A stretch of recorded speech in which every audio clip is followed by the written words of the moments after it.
আসসালামু আলাইকুম। আমি খায়রুল ইসলাম সার্বিয়া থেকে। তো নতুন একটা আপডেট নিয়ে আপনাদের মাঝে চলে আসলাম। তো এই সময় যারা সার্বিয়াতে ফাইল জমা করবেন, আর ফাইল জমা করলেই কি এখন এজেন্সি আপনাদেরকে অনলাইন দিতে পারবে কিনা সেই বিষয় নিয়ে আসলে মোটামুটি একটা আলোচনা করব। ভিডিওটিকে স্কিপ করবেন না। তো চলুন শুরু করা যাক। বর্তমান সময়ে এটা হচ্ছে মূলত গত 2 দিন আগের আপডেট, যে বর্তমান সময়ে সার্বিয়ার জন্য যারা ওয়ার্ক ভিসার জন্য আবেদন করবে, তো তাদের হচ্ছে যে আসলে মূলত যখন অনলাইন করা হবে, ইনভাইটেশন লেটার পাওয়ার পরে যখন আপনাদের অনলাইন করা হবে, অনলাইনগুলো মূলত হচ্ছে যে আগে হচ্ছে পার ফাইল মানে প্রত্যেকটা লোককেই হচ্ছে যে অনলাইন করতে হতো। এখন সার্বিয়ার অনলাইন পোর্টালে বিশাল বড় ধরনের একটা পরিবর্তন আনতে যাচ্ছে সার্বিয়ার গভর্নমেন্ট।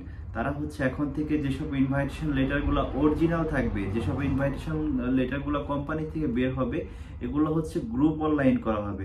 গ্রুপ অনলাইন ওরা ওরা হচ্ছে যে প্রতিনিয়ত দেখতেছে যে আসলে বাংলাদেশ অ্যাপ্লিকেন্টদের হচ্ছে অনলাইনের সংখ্যাটা প্রচুর প্রচুর বেশি, ফেক হচ্ছে, রিয়েল হচ্ছে।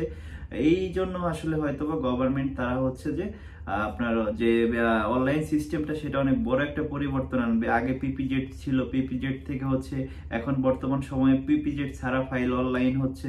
এখন আস্তে আস্তে এগুলো আপডেট হবে। তো যতই আপডেট হবে, আমরা বাঙালিরা হচ্ছে যারা আসলে মূলত সার্বিয়াতে আসতে চাই, তাদের জন্য আসলে খুবই কষ্টসাধ্য হয়ে যাবে সার্বিয়াতে আসা।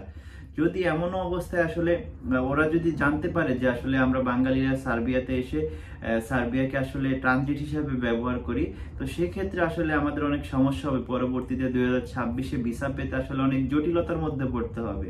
তো এই যে গ্রুপ অনলাইনের ব্যাপারটা, গ্রুপ অনলাইন হলে হইতেছে যে লয়ারগুলো আছে, হয়তো বা কোম্পানি লয়ারকে প্রোভাইড করবে, লয়ার হয়তো বা হচ্ছে যে বাংলাদেশের যেসব এজেন্সিরা আছে যারা কাজ করে তাদেরকে প্রোভাইড করবে না। তো সেক্ষেত্রে যদি এজেন্সিরা একটা সময় যদি জিমেইল পাসওয়ার্ডগুলো পেয়ে যায়, সেটা কিন্তু ক্লায়েন্টকে আর দিতে পারবে না। ক্লায়েন্টকে দিলে হচ্ছে যে ওটা হচ্ছে গ্রুপ অনলাইন। গ্রুপ অনলাইন দিলে হচ্ছে একটা অনলাইনের ভেতরে কোম্পানির যাবতীয় যত ডকুমেন্টস আছে সেখানে সাবমিট করা হয়। সাবমিট করার ফলে দেখা গেছে যে আপনি ইনফরমেশনগুলো ইজিলি হচ্ছে যে আপনার অনলাইনের ভেতরে ইজিলি আপনি ডকুমেন্টসের যে ডিটেলসগুলো সেগুলো পাবেন আর কি। পেলে হচ্ছে যে এটা হচ্ছে দেখা গেছে যে এখানে যে কোম্পানি ওনার আছে তাদের সাথে ইজিলি কিন্তু ক্লায়েন্টরা যোগাযোগ করতে পারে, এতে আর কি সময় ওয়েস্ট হয়। এর কারণে আসলে আরো অনেক বিভিন্ন দিক আছে, দিক নিয়ে আসলে আর কি এই গ্রুপ অনলাইন করার সিস্টেমটা বের হচ্ছে। তো এটা আসলে কার্যকর কবে থেকে হবে সে সঠিক সময় কিংবা ডেটও আসলে জানা নাই। এই নিউজটা আর কি আপনাদের মাঝে আর কি প্রচার করলাম, যাতে আপনারা যারা আসবেন আর কি তারা দ্রুত হচ্ছে যে সার্বিয়ার জন্য ফাইল জমা করে দিন। কারণ এখন যে পরিমাণে সার্বিয়ার ভিসা হচ্ছে, যে রেশিওটা অনেক ভালো, এটা কিন্তু 2026-এ নাও থাকতে পারে। আপনারা ভালো এজেন্সি দেখে, যে এজেন্সি প্রিভিয়াসলি লোক পাঠিয়েছে, অনেকেই আছেন যারা নতুন নতুন এজেন্সির কাছে ফাইল জমা দেন, তাদের মিষ্টি প্রলোভনে পড়ে এইসব মানুষদের কাছে ফাইল জমা না দিয়ে যারা প্রিভিয়াসলি লোক পাঠিয়েছে সার্বিয়াতে, তাদের কাছে আপনারা ফাইল জমা করে সার্বিয়াতে কিন্তু আসতে পারেন। সার্বিয়াতে আসলে কিন্তু আপনি এখানে অনেক ধরনের সুযোগ সুবিধা পাবেন। এই নিয়ে আমার ইউটিউব চ্যানেলে অনেকগুলো ভিডিও আছে।